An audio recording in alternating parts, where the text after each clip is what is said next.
कहानी। Flat number 404। एक painter की रात। अर्जुन एक मेहनती पेंटर था जिसने अपने काम से जयपुर में काफी नाम कमाया था। एक दिन उसे जगतपुरा के टाइम्स रेजिडेंसी में एक फ्लैट पेंट करने का काम मिला।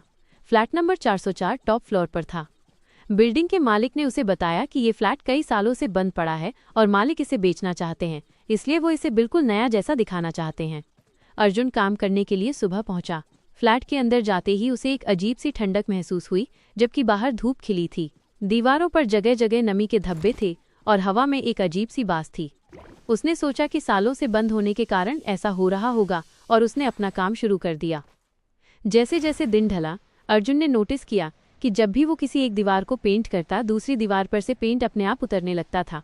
उसे लगा कि ये नमी की वजह से हो रहा है, लेकिन ये बहुत अजीब था।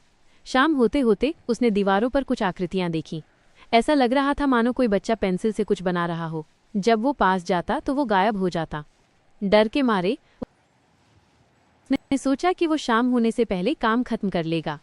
लेकिन जब वो एक कमरे में काम कर रहा था तो उसे पीछे से बच्चों के हंसने और खिलौनों के बजने की आवाज़ सुनाई दी। उसने मुड़कर देखा तो एक छोटी सी गुड़िया फर्श पर पड़ी थी। अर्जुन को याद नहीं था कि वो गुड़िया उसने पहले देखी थी। उसने गुड़िया को उठाने के लिए हाथ बढ़ाया, लेकिन तभी वो अपने आप पीछे सरक गई। अर्जुन के रोंगटे खड़े हो गए। वो जल्दी से अपना सामान समेटने लगा। तभी हॉल से एक आवाज़ आई, तुम दीवारों को क्यों छुपा रहे हो? अर्जुन ने डरते हुए देखा कि एक छोटी लड़की, जो शायद 6-7 साल की होगी, सफ़ेद कपड़ों में खड़ी थी। उसकी आंखें एकदम खाली थीं। लड़की ने दीवार की तरफ इशारा किया जहां अर्जुन ने अभी पेंट किया था।